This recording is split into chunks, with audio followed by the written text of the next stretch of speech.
I speak 9 languages, the young black girl announced, her voice surprisingly steady, a quiet spark of pride in her dark eyes. Rick Sullivan, the millionaire, initially let out a booming laugh, the sound grating and dismissive, but then, as the full weight of her statement settled, a ripple of genuine shock passed over his impeccably composed features. Just then, Rick Sullivan himself burst into another peal of laughter, a harsh, almost metallic sound that grated against the luxurious silence of his office. The 12-year-old girl, unperturbed, simply lifted her chin a fraction higher, her gaze unwavering, and declared, "I speak 9 languages fluently." His laughter, devoid of warmth, echoed across the vast expanse of the 52nd floor, a space clad in polished black marble, the glass walls of Sullivan Tech headquarters offering a breathtaking, glittering panorama of Manhattan below, a veritable river of stars. With a casual, almost imperceptible flick of his wrist, Rick angled his arm just so, allowing the ambient light to catch the $80,000 PC Philippe adorning his pulse point. It was a silent, opulent proclamation, a subtle yet unmistakable reminder to anyone in his presence that he resided on a plane far above them. The walls of this formidable sanctuary were not merely decorated, but lined with masterpieces, each painting commanding a value that would dwarf the worth of entire city blocks of houses. Beneath his feet, a plush, custom-woven carpet, thick as a winter blanket, seemed to swallow all sound, rendering footsteps as mere whispers absorbed into its silent depths. "Send them in," Rick commanded, his voice carrying an imperious note into the gold-plated intercom. The disembodied, slightly tinny voice of his secretary replied, "Carmen Johnson and her daughter are here to clean." The massive glass doors, almost imperceptibly, slid open with a whisper of advanced engineering. Carmen, a woman whose dignity clung to her like a second skin, pushed a supply cart laden with mops and buckets, her dark blue uniform impeccably neat and pressed, despite the years of wear it carried. Beside her walked Lucia Johnson, slender and composed, her youth a stark contrast to the weariness Carmen could never quite fully hide. Lucia carried a worn, but undeniably spotless school backpack, its fabric thinned by countless days of use, and her shoes, scuffed at the toes, gleamed with a meticulous polish. For more than a fleeting second, Lucia's gaze swept across the panoramic office, not merely observing, but measuring times the opulent space where her mother had labored for 8 long years, a world she had never truly been permitted to see, only to service. Rick began to circle them, a predatory glint in his eyes, moving with the slow, deliberate grace of a shark sensing fear in the water. "Carmen," he sneered, his tone laced with a biting condescension. 8 years here, right? What's your education level?" Carmen's shoulders, habitually stooped from years of pushing carts and wiping surfaces, tensed almost imperceptibly. "I finished high school," she replied, her voice soft, barely audible above the low hum of the air conditioning. "Only high school," Rick drawled, a mocking laugh escaping his lips, his voice cutting like a razor across the thin thread of her dignity. Then, his gaze, sharp and dismissive, flickered to Lucia, and a sly, unpleasant smirk twisted his lips. "And this," he added, his voice dripping with false concern, "is the little colored girl learning how to dream big. This isn't the place for people with your skin color to dream, you know." The words, delivered with a deceptive casualness, seemed harmless enough on the surface, but they held the hidden sharpness of blades, concealed beneath layers of velvet. Carmen lowered her head, a familiar reflex. For years, she had survived within the suffocating confines of this tower, by making herself small, by becoming invisible, instinctively knowing that every polished brick and gleaming surface absorbed the muffled dreams and aspirations of workers like her. But today, her daughter stood beside her, radiating a quiet, unyielding presence. The familiar flow of shame, usually a silent internal stream, did not course through her quietly anymore. Instead, it bristled, sharp and defiant, transforming into a protective thicket of thorns. Rick, oblivious to the shift in atmosphere, fanned out a bundle of ancient, yellowed pages, their edges brittle and fragile. "Let's have some fun," he announced, a cruel amusement dancing in his eyes. "An ancient manuscript I just won at Sobs. 5 top translators in the city gave up on it. They called it a linguistic maze." He began to list the languages, his voice savoring their exotic complexity. Classical Chinese, Arabic, Sanskrit, ancient Hebrew, Persian, medieval Latin. Each section in a different tongue. He glanced at Lucia, a challenge in his gaze. "Hey, little girl, guess what it says?" Lucia looked down at the manuscript, her expression unreadable. The ancient script meandered across the pages like a winding river, splitting into countless intricate streams of text. She didn't rush, her eyes tracing the unfamiliar characters with a quiet intensity. Rick's eyes glinted, a cruel anticipation settling over him. He turned back to Carmen, twisting the psychological knife deeper. "You scrub toilets for people smarter than you," he declared, his voice cold and devoid of empathy. "Your daughter will end up the same. Intelligence is inherited, you see." And then, pushing the blade even deeper, he added, "And with her skin, climbing these stairs is even harder." Lucia slowly lifted her gaze. Her eyes held no trace of anger, only a steady, unwavering calm that seemed to pierce through Rick's arrogance. "You said the translators couldn't read it," she stated, her voice quiet but firm. "Can you?" Rick scoffed, a dismissive wave of his hand. "I'm a businessman, not a translator." "Then you can't read it either," Lucia countered, her logic simple and devastating. "Yet you mock others for not being able to."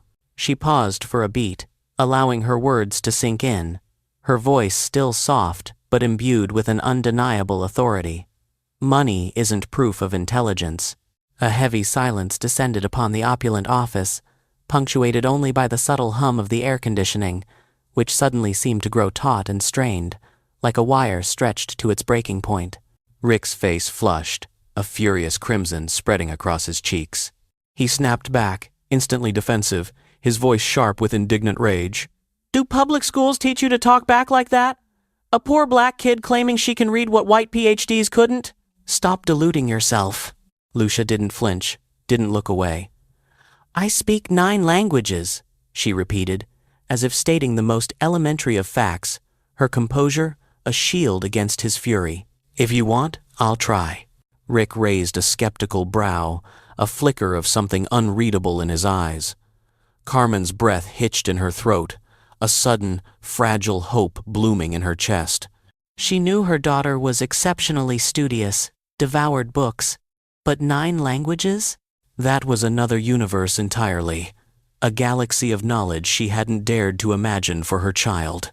Rick crossed his arms, leaning back slightly in his chair, a challenge still etched on his face. "List them," he demanded. Lucia began to tick them off on her fingers, her tone crisp and precise, each name pronounced perfectly, like nails driven home with quiet certainty.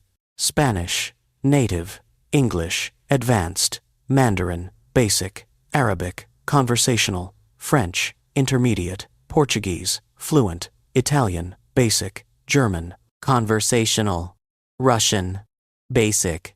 Rick let out a louder, more exaggerated laugh, the sound forced, almost desperate, a transparent attempt to cover a sudden, terrifying crack in his unshakable certainty. "A black public school girl claiming 9 languages," he scoffed. "Sounds like clickbait, proof." Lucia didn't flinch. Her gaze remained steady, unwavering. "The New York Public Library offers free language classes after school," she explained, her voice even and clear. "Mr. Ahmed teaches Arabic on Thursdays. He was a literature professor in Damascus. Now he drives a taxi. Mrs. Wang teaches Mandarin on Tuesdays. She was once head of a department in Beijing. Miss Maria Rossi teaches Italian on Saturdays. She cleans houses by day, volunteers at night. They're not rich in money, but they are rich in knowledge. I studied through books, apps, people. Anyone can learn if given respect and opportunity." Carmen's grip on the cleaning cart tightened so fiercely her knuckles turned white. Then slowly, gradually, it eased. For the very first time, she saw her daughter's path not as a shadowed alley, fraught with unseen dangers and limitations, but as a broad, bright road, meticulously paved with the enduring stones of persistence and the vibrant threads of community.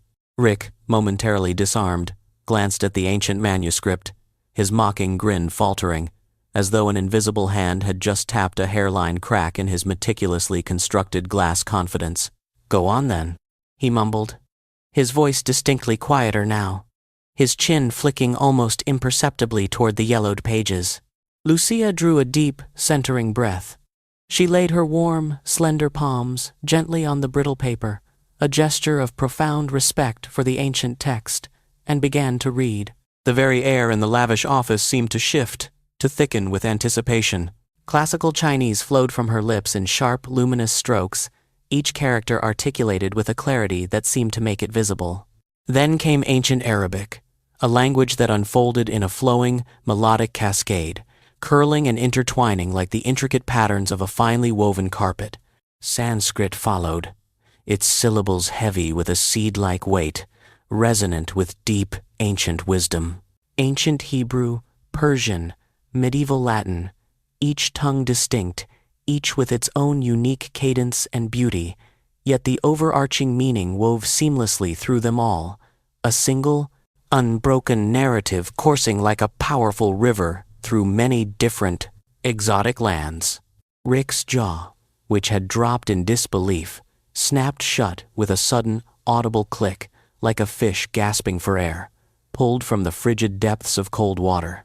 His office, a temple to the tangible power of wealth, had never before witnessed such a profound manifestation of power. Not the brute, domineering whip of wealth, but the ethereal, limitless wings of knowledge. Carmen's hand rose instinctively to her chest, her eyes brimming with a mix of awe and uncontainable pride. Her daughter, the child who had once struggled to do her homework under the flickering, inadequate glow of a single bulb, was now speaking to the world, her voice carrying ancient truths from heights Carmen had never even dared to imagine. Lucia looked up, her gaze steady, her voice still calm and clear amidst the stunned silence. "Shall I translate the meaning for you?" she offered. Rick found himself utterly unable to argue, his usual arsenal of cutting remarks and dismissive retorts rendered meaningless. A single, almost imperceptible yes slipped from his lips, not from the towering edifice of his ego, but from a deeper, long-buried part of him, a part he hadn't known still existed. "The manuscript speaks of the nature of wisdom and wealth," Lucia began, her voice now acting as a bridge between ancient wisdom and the modern world. "True wisdom isn't found in gilded palaces, but in a humble heart. True wealth isn't counted in money, but in the ability to see dignity in every person. True power doesn't humiliate, it lifts others up." She paused for a moment, letting the profound simplicity of the words hang in the air. They weren't loud, weren't shouted, yet they struck with unerring precision, landing exactly where Rick had hidden his mirror all these years, forcing him to confront his own reflection. For an instant, a primal urge surged within him. He wanted to retort, to lash out with jargon, with charts, with numbers, his familiar weapons of corporate dominance. But suddenly, those very tools, his entire edifice of quantifiable power, shrank in his mind, becoming insignificant, like frantic ants scurrying in meaningless circles. Before him stood a young black girl, barely a teenager, who not only spoke 9 languages but had just read 6 ancient scripts, and who, most remarkably, didn't flinch in the face of his formidable power. And he, Rick Sullivan, a man who had spent a lifetime buying what he didn't need just to hear the satisfying ring of money, felt a profound and unsettling emptiness hollow him out from within. "I am sorry," Rick muttered, the words startling even himself, so alien were they to his tongue. The 3 words fell heavily, like lead weights upon the polished marble floor. Carmen looked up, her eyes wide with disbelief. In 8 long years of tireless labor on the 52nd floor, no one, not a single soul, had ever uttered the word sorry to her. But Lucia, ever the pragmatist, only shook her head slightly, a subtle, almost imperceptible gesture. "Words aren't enough," she stated, her voice quiet but firm. "Actions matter." Her gaze, direct and unwavering, met Rick's. "If you truly want to change, I'll set the conditions. But that comes after I finish translating the rest." And so, high above the bustling metropolis of Manhattan, on the 52nd floor, the opening salvo of a rich man's arrogance had been utterly overturned by the sheer, unyielding power of a child's knowledge. The fundamental rules of the game had irrevocably shifted.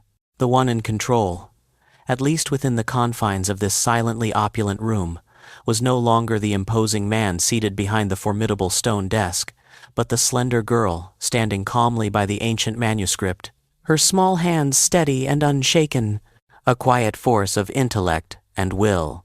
Lucia proceeded to translate each layer of meaning, unhurried, as if meticulously unlocking a complex chest secured with 3 intricate locks. "The first layer," she began, her voice clear, "is instruction. Whoever thinks they are above others because of money is the poorest of all, for they've lost the ability to see the inherent light in others. Whoever uses power to belittle others is weak, for they need others to shrink just to stand tall themselves." Rick pressed his hand against the cold, unyielding edge of the stone desk. His fingers stiffened, a tremor running through him. The smooth, cold surface, once a source of comfort and unassailable safety, now offered him no solace. A familiar, insidious voice in his head urged him, "Argue, push back, twist the logic, find the loophole."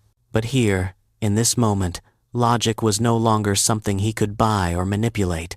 It was raw, unadulterated truth, resonating through many ancient tongues, striking at the core of his being.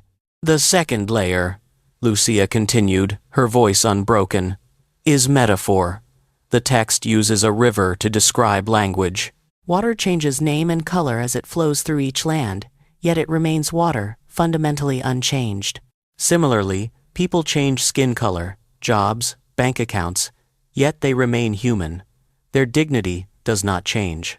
She stopped, her gaze unwavering, and looked straight into Rick's eyes as she spoke the word dignity. Carmen drew a sharp, involuntary breath. She knew these truths in her very bones. Truths forged in years of being called the wrong name, of being ordered to work faster than a machine, of being seen not as a person, but as a mere tool. But today, hearing her daughter articulate the word dignity, Carmen felt a long-locked door swing open within her chest, a door she had kept bolted for years just to maintain her composure, just to keep going. "The third layer," Lucia stated, placing her hand gently on the final brittle page, "is choice. When the powerful realize they have been blind to the wisdom around them, that is the moment they begin to awaken or condemn themselves." Rick swallowed hard, the word condemn falling into the depths of his consciousness like a heavy stone plunging into a deep, dark well. He looked around his office, a space that had once symbolized his ultimate achievement. The expensive paintings, the glittering chandelier, the vast glass walls, all suddenly resembled a collection of golden handcuffs, binding him to an empty, gilded cage. He turned his gaze toward Carmen. For the very first time, he saw not the familiar dark blue uniform of a cleaning lady, but the profound, weary face of a mother who had endured countless sleepless nights, countless sacrifices. "I was wrong," Rick admitted, the words tasting unfamiliar on his tongue. But Lucia gently, yet firmly, cut in. "I have 3 conditions. If you truly learn today's lesson, fulfilling them will make your apology real." Rick nodded, a silent acceptance of this new, unfamiliar rule. He was beginning to understand that true power was not found in shouting, in dominance, but in the difficult, often humbling, act of submitting to moral discipline. 1. Lucia raised a slender finger. "You apologize to my mother, not just for today, but for 8 years of treating her like she was invisible. Say her full name, Carmen Johnson. Look her in the eyes when you do." Rick turned, slowly, his body stiff, to face Carmen. "Carmen Johnson," he said, the full name, a foreign weight on his tongue, pronounced slowly, deliberately. "I'm sorry for not seeing you as a person. I'm sorry for humiliating you in front of your daughter. I'm sorry for never once asking about your life." His voice, usually so commanding, broke slightly on the word person. Carmen stood tall, her posture unwavering, not in immediate forgiveness, but in profound acknowledgement of this singular, transformative moment. The man who had once not even known her name was now, finally, learning to say it right. "Two," Lucia continued, raising a second finger. "You use your power the right way. Scholarships for students from working families, with priority given to marginalized communities. Funding free language programs at the public library. Creating real career paths for service workers in your company so that hidden talent can step into the light and flourish." Rick listened intently, without protest, without the usual objections. Instead of demanding to know the ROI, the return on investment, he asked, a genuine curiosity in his voice. How many scholarships, to begin with, would make it honest to the responsibility? 150, Lucia answered firmly, her voice leaving no room for negotiation. Not a PR number, but enough to carry a whole class of students, large enough to bind you to ongoing action, to a lasting commitment. 3, she said, raising her last finger. You learn a new language, so you'll know the feeling of starting from zero. Every Tuesday after work, you go to the New York Public Library. I'll teach you Mandarin. She outlined the terms simply, directly. No VIP rooms, no glass chairs, just wooden tables and pencils. You attend like everyone else. Rick gave a faint, almost embarrassed laugh, not mocking this time, but a soft, self-conscious chuckle, remembering how he had ridiculed the very idea just minutes ago. Agreed, he said, a quiet resolve in his voice. I'll be there on Tuesday. Lucia nodded, her gaze still fixed on his. She didn't offer a handshake yet, her eyes searching for a deeper sincerity. Rick didn't look away, meeting her gaze steadily. He had avoided too much in his life already, evaded too many truths. And the manuscript? Lucia asked, her voice gentle. Do you want to hear the conclusion? Rick, still processing the weight of their exchange, simply nodded. Lucia turned back to the ancient pages, her voice solemn as she read the final passage aloud. The richest person is the one who enriches others. The strongest is the one who helps the weak to stand. The wisest is the one who knows he was once blind. Carmen broke down in tears, not from shame this time, but from a sudden, profound release. The invisible, crushing burden of years, the weight of her unseen struggles, seemed to lift from her shoulders, as though someone else had finally, mercifully, taken hold of it. Rick turned his gaze to the vast city sprawling beyond the glass wall.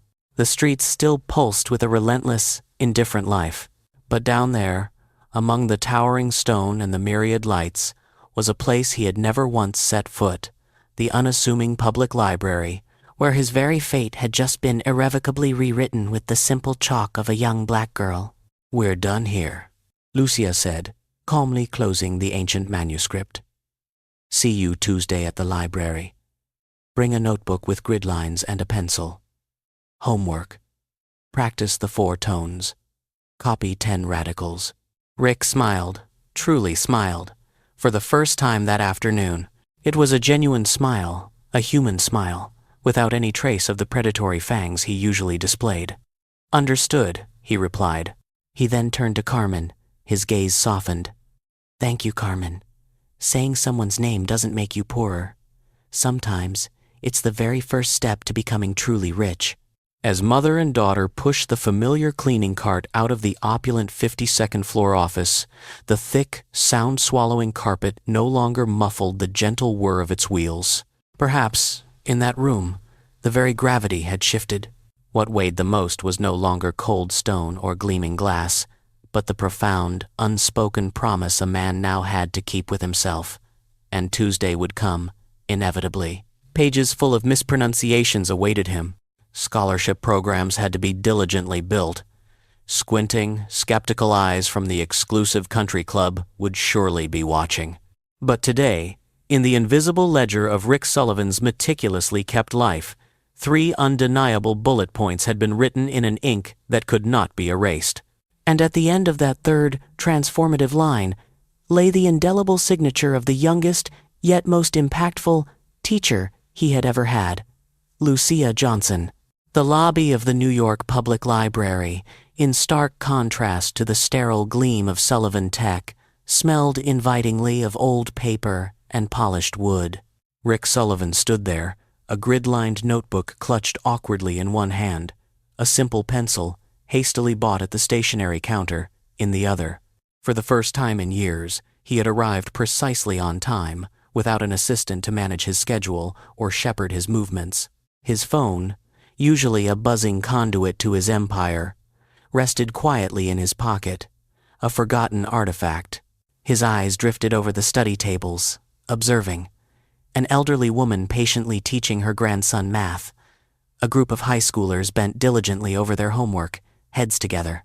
A few immigrants, their faces etched with quiet determination, typed slowly and carefully, as if afraid the precious words might slip away if they rushed. "You came." Lucia Johnson appeared beside him, her backpack heavy with books, her dark hair neatly tied back, a simple navy hoodie draped over her shoulders. She neither bowed to his lingering aura of power, nor did she act smug or triumphant in front of someone now seeking to learn from her. "Class rules," she stated, her voice clear and without preamble. "No VIPs. Phones on silent. Don't interrupt. Mistakes get corrected, not ridiculed." Rick nodded, silently pocketing his phone. Lucia opened her own notebook. On the first page, drawn with a meticulous hand, were 4 large tone marks, 1 flat line, 1 rising arrow, 1 dip then rise, 1 falling stroke. "Ma, ma, ma, ma, ma," she read, her voice as clear and precise as glass. Rick repeated after her. "Ma," he said clumsily, the sound crashing onto the quiet wooden table like a misplaced brick. Lucia smiled, not with mockery, but with a gentle encouragement. "Better than the first time. The third time will be smoother. After that, do it again." Sweat gathered on Rick's neck. Despite the library's cool, controlled air, at the exclusive Summit Club, a single mispronunciation would have been an instant excuse for cruel ridicule, a chink in his armor for others to exploit. Here, in this humble setting, mistakes were simply acknowledged as rungs on a ladder, steps toward understanding. At the next table, a Middle Eastern man in his 50s, engrossed in a worn textbook, offered a slight, almost imperceptible nod of encouragement when Rick finally, painstakingly, got the third ma right. Lucia, noticing the interaction, introduced him. "This is Dr. Ahmed, my Arabic teacher. He drives a cab by day, teaches letters by night." Rick rose awkwardly to greet him. He was accustomed to shaking hands with billionaires, with world leaders, but now found himself strangely flustered, even humbled, before a professor without a nameplate, a scholar whose genius was hidden in plain sight. "Good evening, Mr. Sullivan," Dr. Ahmed said, his English slow and graceful, imbued with a quiet dignity. "Here, we switch roles. Humility is the common language." The words settled deep within Rick, resonating like a sustained note, a profound truth slowly finding its home. Midway through their lesson, an older woman with striking silver hair passed by their table. "Mrs. Wang," Lucia called out, a warm familiarity in her voice. "My student here pronounced ma correctly today." Mrs. Wang smiled, her eyes wrinkling warmly at the corners.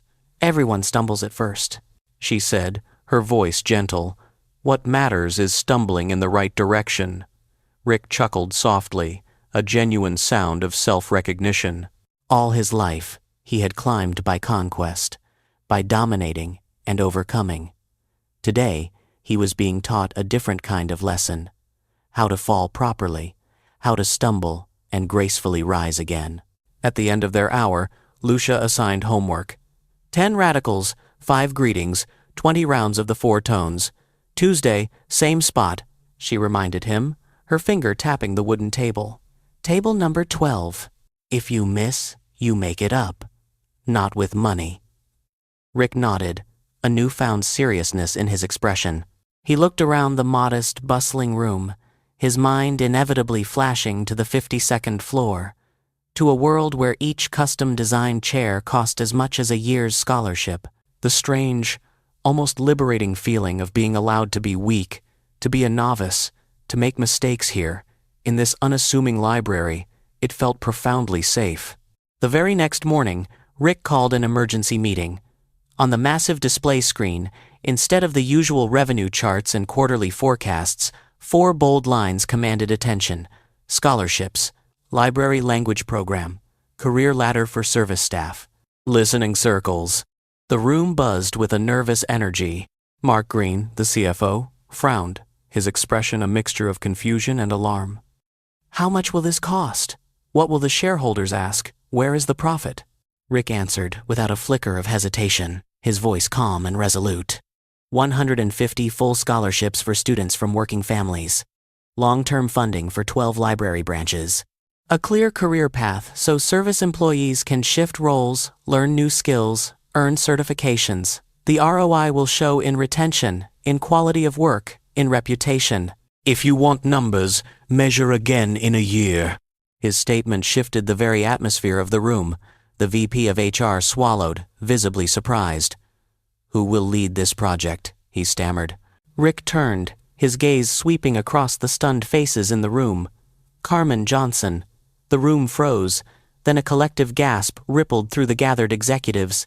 Carmen entered, not with the familiar cleaning tools, but with a simple, functional notebook tucked under her arm. On its plain cover, written in clear, bold letters, were 4 words: naming, listening, fairness, opportunity. She spoke without slides, without corporate jargon, her voice clear and steady. Respect starts with saying names right. The next step is listening with responsibility. Then we fix processes, contracts, shifts, benefits. Opportunity must come with guidance. A murmur of dissent rose from the back of the room. "Isn't this favoritism for black staff?" Rick heard it, and he didn't ignore it, didn't deflect. "Anyone doubtful can join today's listening circle," he said, his voice firm. "Sit at the same table with Carmen and Lucia. Hear their stories before judging the policy." That very afternoon, chairs were arranged in a wide, inclusive circle instead of around the imposing stone desk. Software developers, shift managers, security guards, and janitors sat side by side, as equals.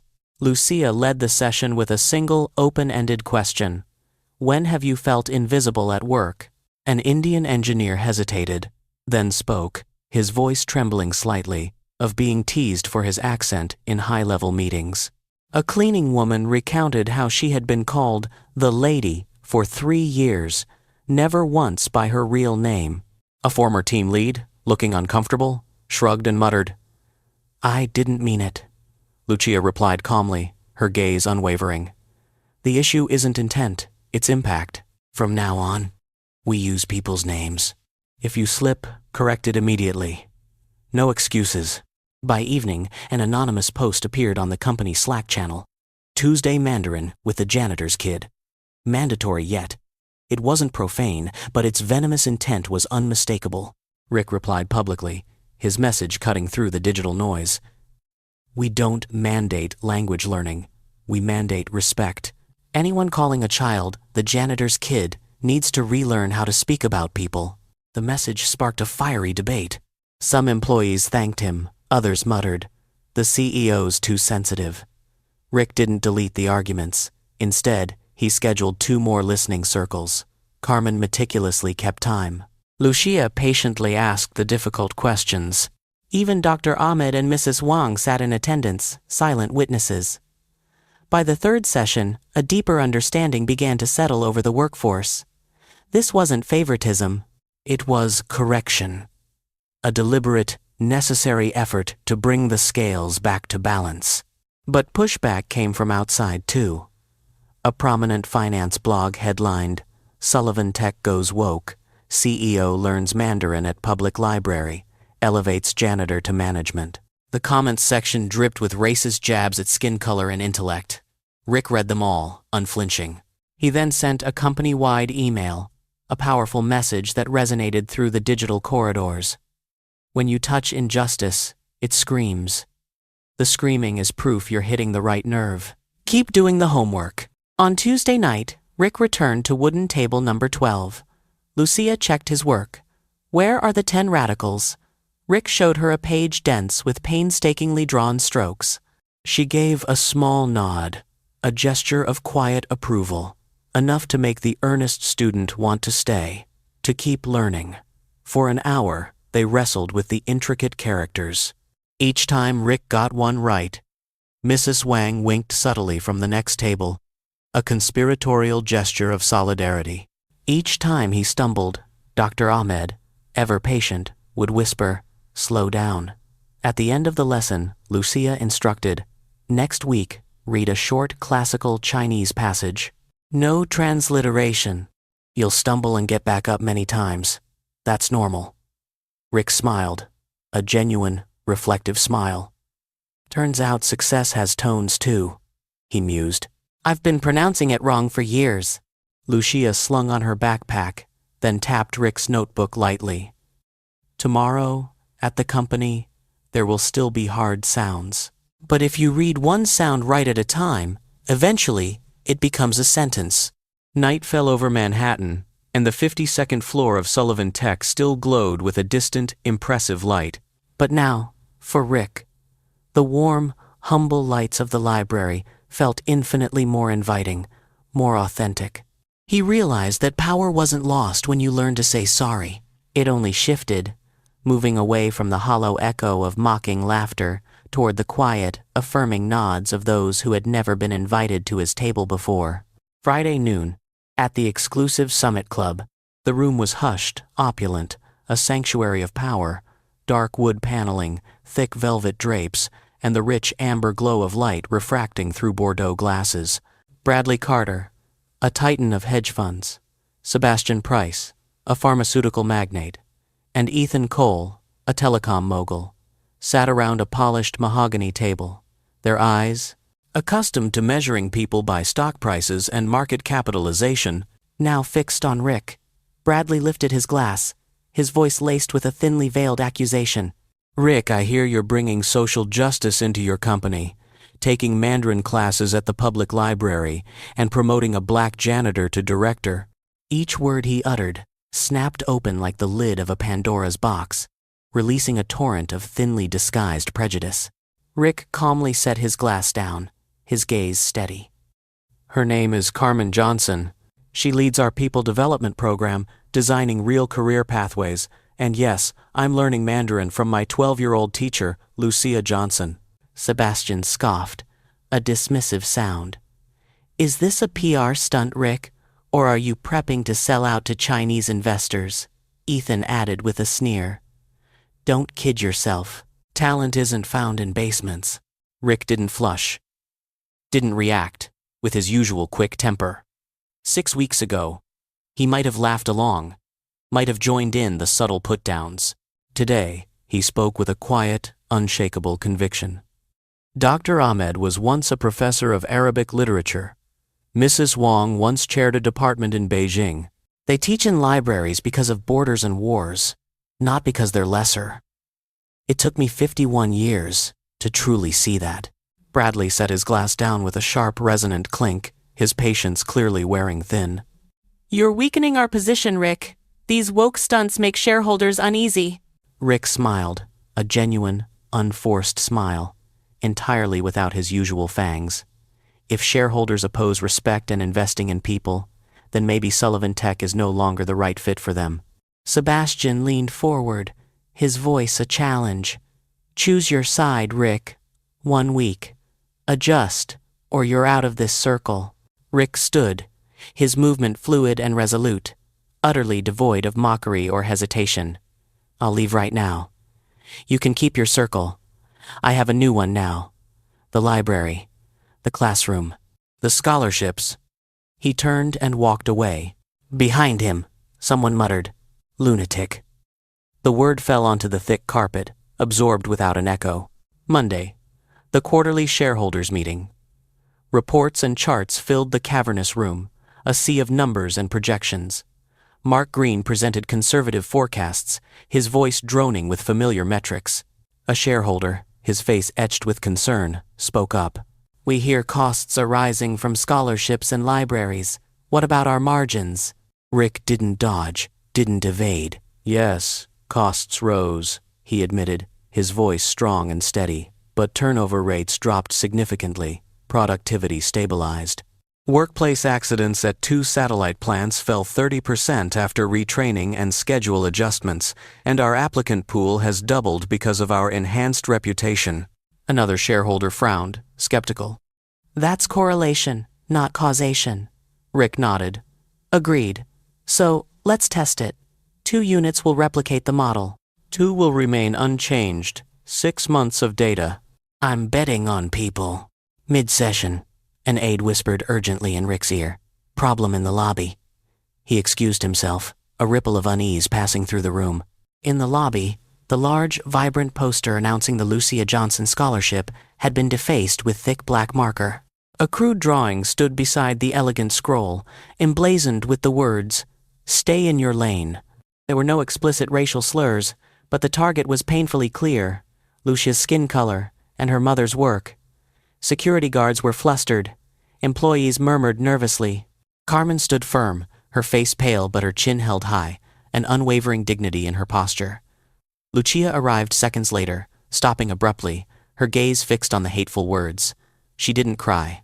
Instead, she slowly raised her phone, snapped a photo, then turned to the gathered crowd.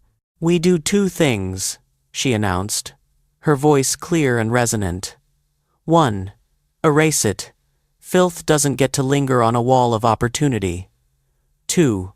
We don't erase in silence. Rick nodded, a grim determination hardening his features. He called the janitorial staff, requesting cleaning solution, and then set a portable speaker down, its presence unexpected in the corporate lobby. Everyone, he said, his voice steady, carrying throughout the space. Here, we call people by name, and we fix what's wrong. This attack is against Carmen Johnson, against Lucia Johnson, and against anyone who believes education is a right. We don't retaliate, but there are consequences. Camera review, suspension of those responsible, mandatory bias training, and a public apology if the harmed accept it. A mid-level manager, his face tense and drawn, stepped forward, his voice a choked blur. I did it, he blurted. I was angry because the company's changing too fast. I didn't mean to insult her skin. Carmen looked at him, her gaze unwavering, not shouting, not screaming, but utterly resolute. Lack of intent doesn't erase impact.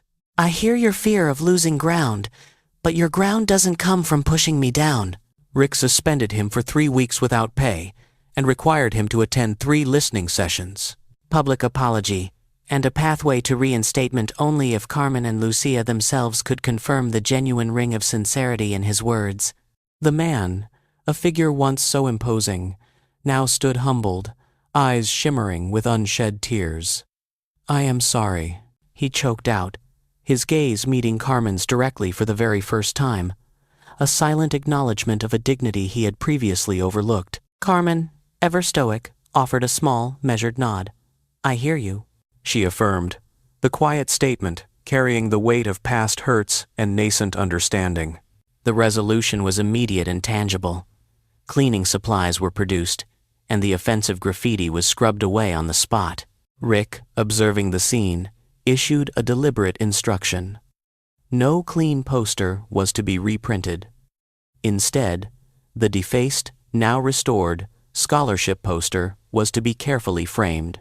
Lucia, with her characteristic quiet wisdom, articulated the accompanying caption, defaced, restored, yet stains remain to remember. She then added, a crucial detail, and let the names of those who scrubbed it be listed below. The janitorial crew, the front desk staff, and the man who had confessed all their names were to be included. Heads around the room nodded in agreement, a collective understanding settling in. This was community justice, not an act of erasure. It didn't cast out the wrongdoer, but rather brought them into the transformative process. Rick, feeling a lightness he hadn't known in years, then returned upstairs to face the awaiting shareholders. My apologies for the unexpected pause, he began, addressing the room filled with expectant and largely skeptical faces. A critical lesson just concluded downstairs. It didn't disrupt our business model, gentlemen. Instead, it laid the foundation for something far more valuable. Our trust model. A ripple of murmurs spread. Then, a senior shareholder, whose silver hair and cold, calculating gaze had until now embodied the very essence of corporate detachment, spoke slowly, deliberately. I have always despised hollow PR, Sullivan, he intoned, his voice raspy with years of boardroom battles.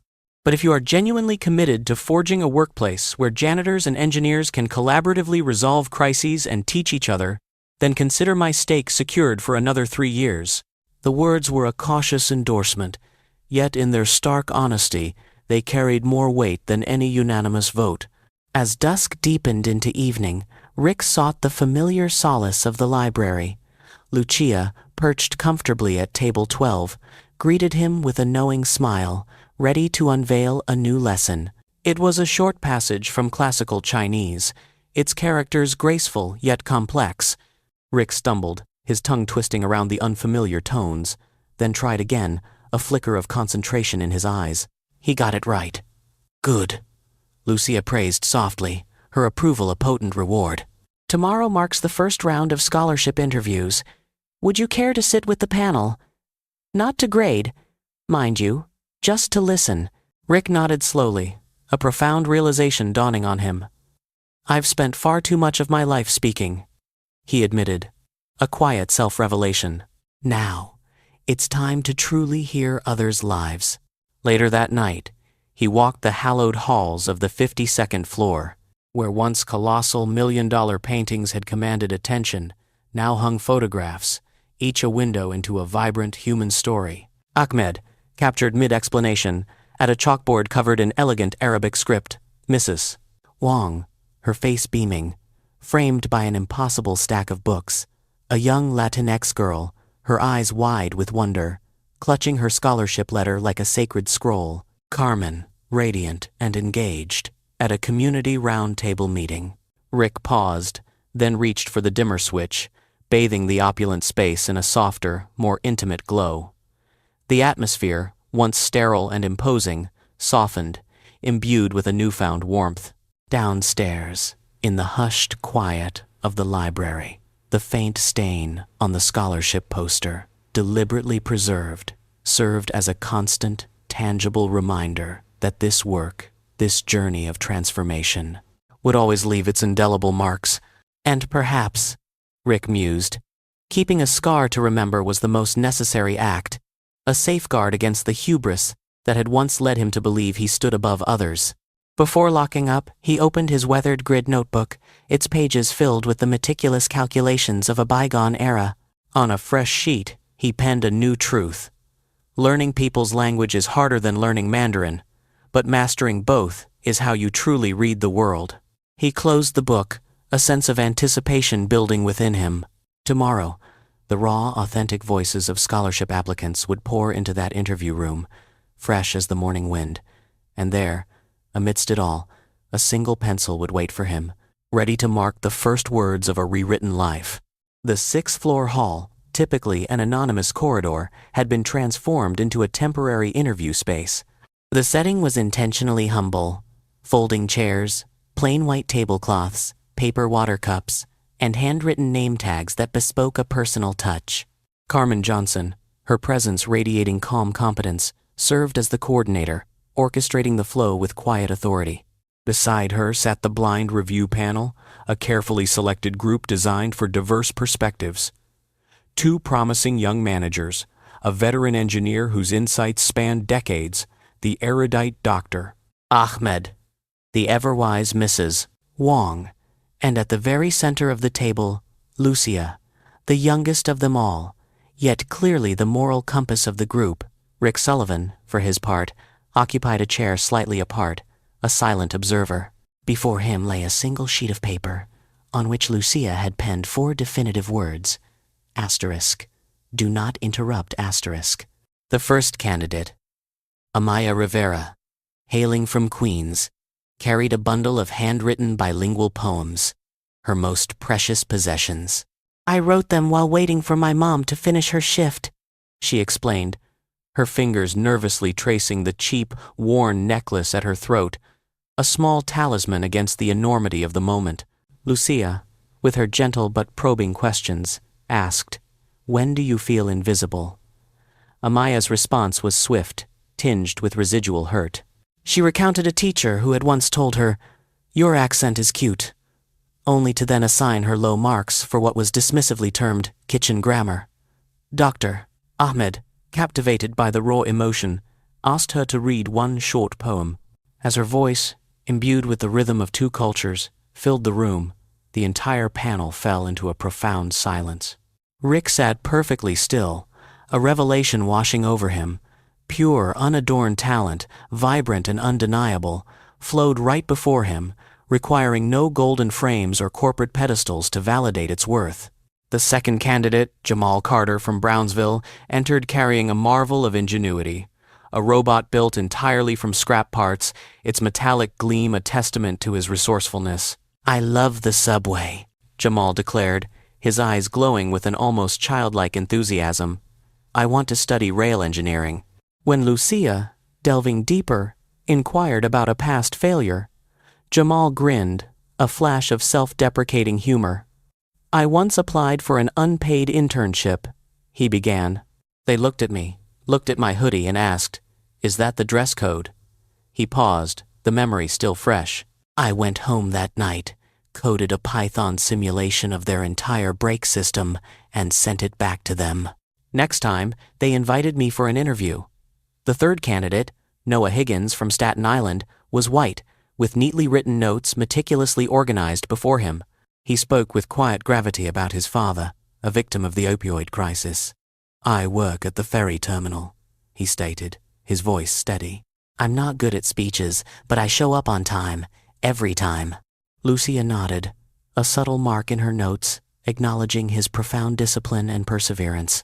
This scholarship, it was becoming clear, was not designed for a specific skin color, but for the inherent, often overlooked, potential that existed in every corner of the city. Midday brought a shift in atmosphere with the arrival of Chloe Green, a blonde girl accompanied by her meticulously dressed mother. Chloe's resume was, in a word, sparkling. Private school, Model UN accolades, European summer camps. Outside the interview room, CFO Mark Green, Chloe's father, subtly texted an aide, "Mark this one." Carmen, ever vigilant, caught the fleeting signal but remained impassive, her procedure unchanged. Lucia, upholding the integrity of the process, handed out blind review packets, names and zip codes hidden, only essays and tangible proof of effort visible. Chloe spoke articulately, flawlessly. Yet, when Lucia posed her signature question, "When have you felt invisible?" Chloe faltered, a rare crack in her polished facade. I never thought about that," she admitted, genuine confusion clouding her features. Her grades were perfect, her experiences meticulously curated, but a certain depth, a lived understanding of struggle, was thin. Her score, objectively assessed, fell short during the break. Mark, unable to contain his frustration, stepped in, his voice a low, seething whisper. "You're rejecting talent," he accused, "because of bias against privilege." Carmen's tone remained flat, unyielding. "We're blind reviewing, Mark. If she's strong, her file will stand on its own merit, free from any external influence." Mark bristled, his face tightening with anger. But the memory of the listening circles just days earlier, the raw honesty he'd witnessed, held him back from a full outburst. As he turned away, seething silently, Lucia, with a subtle, almost imperceptible movement, slid a small slip of paper across the table. Asterisk. "Everyone wants a side door. Asterisk." It read in her neat script. Asterisk. "But fairness is a straight line, not a shortcut." Asterisk. Mark read it, his eyes narrowing, then quietly pocketed the note, saying nothing further. Over 2 intense days, 327 applications had been painstakingly reviewed, 220 interviews conducted, all distilled into a final, transformative list of 150 awards. The resulting cohort was, by design, multicolored and multifaceted. Black, Latinx, Asian, working-class white, children of mechanics, nurses, drivers, migrant farm hands, a vivid tapestry of New York's diverse humanity. Lucia, ever the visionary, proposed one binding condition. Each scholarship came with a mandatory 10 hours per month of give-back service at the library or participation in mentoring programs. A deliberate strategy of multiplication by design. The award ceremony itself was a study in understated dignity, held not in some glitzy banquet hall, but in the company's auditorium, stripped of corporate ostentation. There was no giant LED backdrop, just a simple wooden stage, a plain black curtain, and a humble row of microphones. At the entrance, a security guard, perhaps still operating on old corporate instincts, inadvertently directed a father in work clothes toward a less conspicuous side entrance. "Side doors over there," he gestured. Carmen, ever present, appeared just in time, her voice firm yet welcoming. "There's no side door here," she declared, looking directly at the man. "Please, come through the main hall with everyone else." The father froze, then a profound smile of gratitude spread across his face. Members of the press attended, their cameras flashing, notebooks open.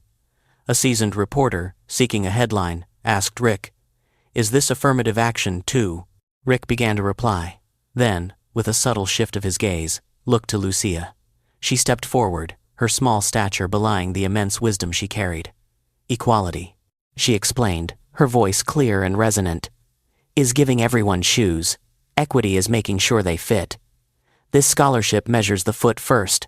We review blind. We look for effort, discipline, curiosity, and then we provide the support that truly matches their unique needs. No one is chosen for skin color alone. Everyone is chosen for potential that poverty and prejudice, sadly, often bury." The room, initially hushed, murmured with audible approval.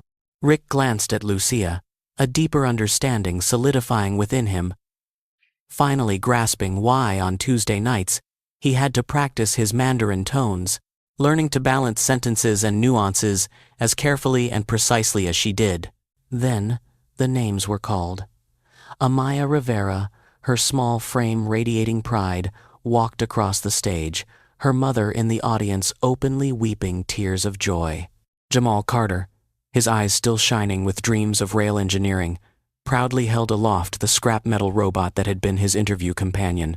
The hall erupted in a wave of heartfelt applause. Noah Higgins, his voice a barely audible whisper, simply said, "Thank you," clutching his scholarship envelope like the ferry dock keys he handled every morning.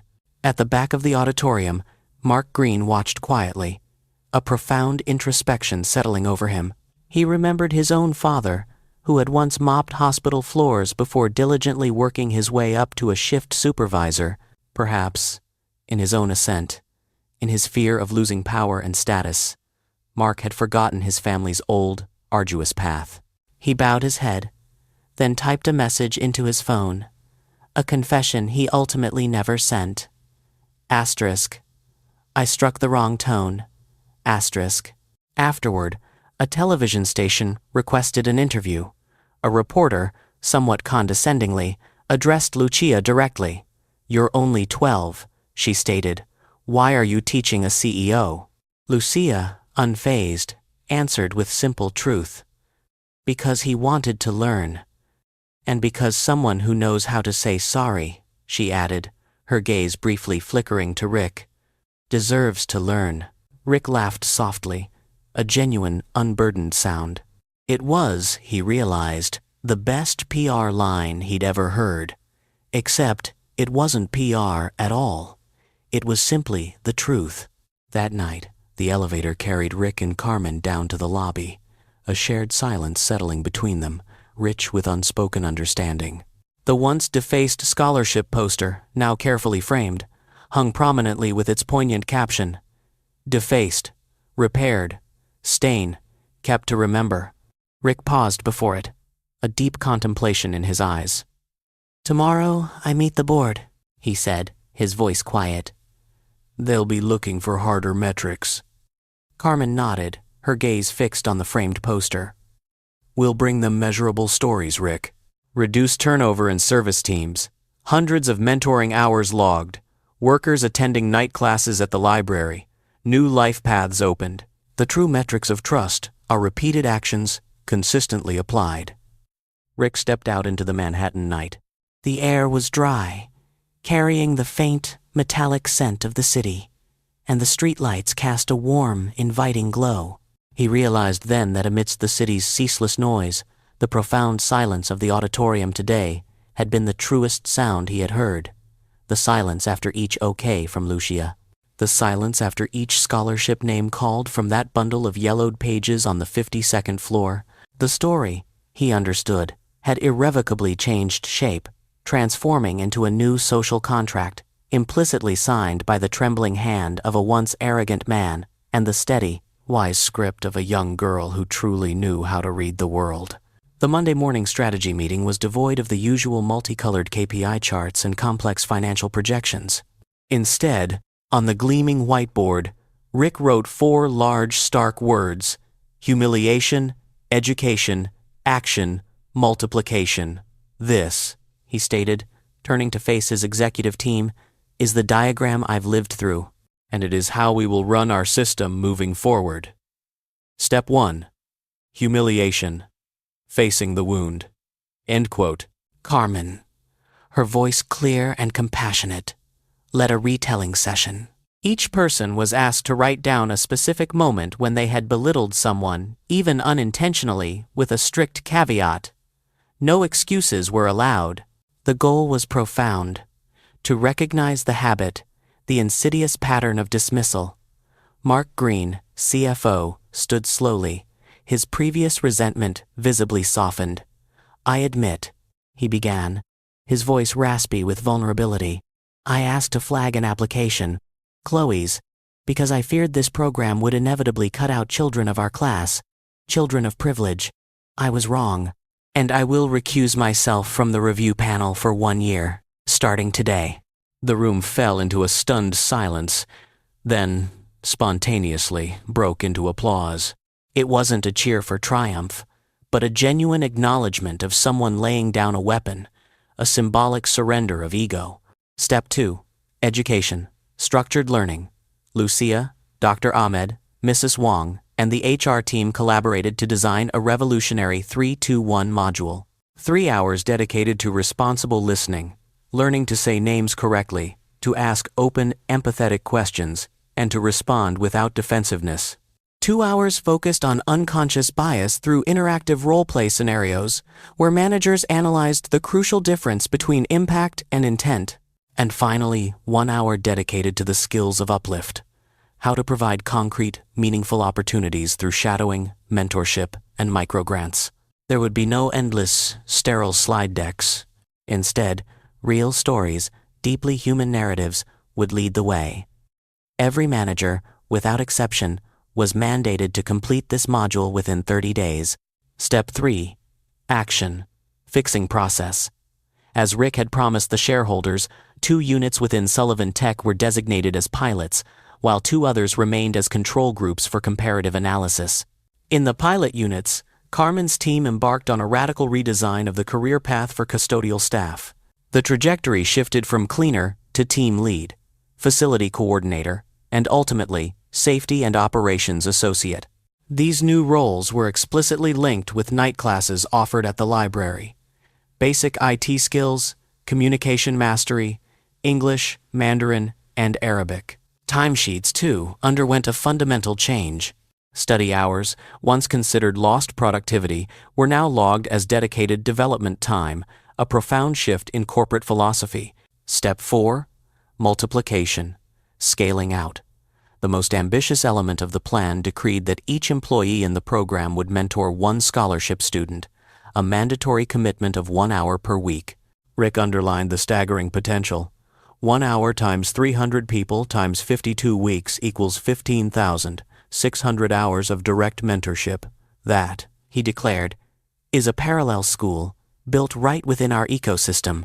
The results, even after just 2 months, were undeniable. Pilot units reported a remarkable 29% fewer cleaning errors, a 35% reduction in safety violations, and a significant 12-point jump in Internal Net Promoter Score, NPS, a measure of employee satisfaction and loyalty. The control units, tellingly, showed no discernible change.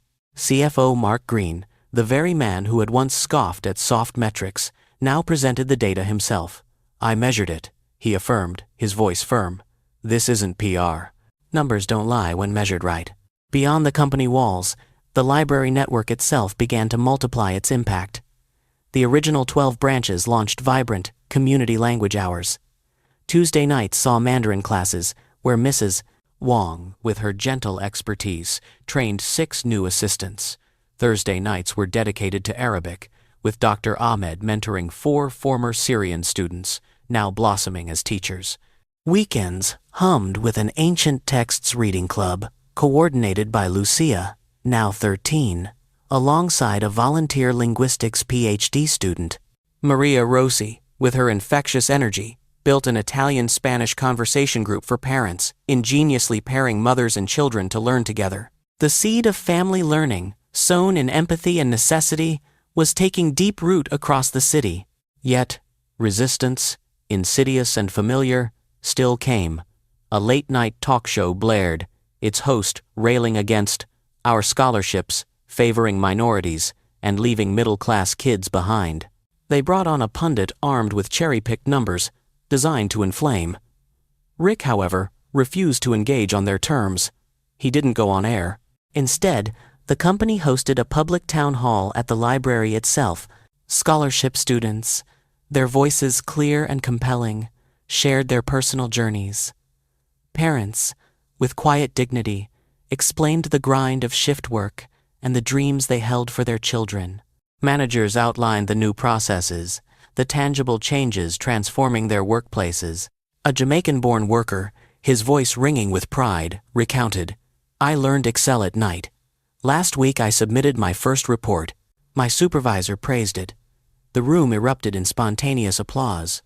Debate, confronted with living proof, softened and gave way to understanding." One snowy evening, cloaked in the quiet serenity of the library, Rick sat at wooden table 12, diligently practicing a classical Chinese phrase Lucia had given him. Asterisk, Jian Xian Si Chi asterisk. "When you see the wise," he translated softly, "think of becoming like them." He stumbled over the unfamiliar tones, corrected himself, then finally articulated it perfectly. Lucia, ever observant, offered a light, approving nod. "Tomorrow," she said, her voice clear and steady, "you present the 4-step diagram to the entire company. Don't read it off paper, Rick. Tell it." Rick smiled, a hint of weariness in his eyes, but also a new kind of resolve. "I used to tell revenue stories all day," he mused, but telling a story of remorse. "I'm still learning that language." Lucia clasped her hands, her expression a mix of playful teasing and profound insight. "Every language starts with hello," she said. "And every ethic starts with, I'm sorry." The next day, the company auditorium was packed, not with the usual corporate executives and investors, but with employees from every level, community members, and scholarship recipients. Rick stood at the mic, no teleprompter, no prepared script. He simply told the story, a raw, authentic narrative spanning from the gilded isolation of the 52nd floor to the humble wooden table 12. He spoke of humiliation, learning, doing, and multiplying, without a hint of boasting. He recounted his mispronounced tones, the venomous messages he'd received, the defaced poster deliberately kept with its stains, the silent tears of parents in the audience. Each anecdote was tied not to a regret, but to a specific, tangible change, a lesson learned.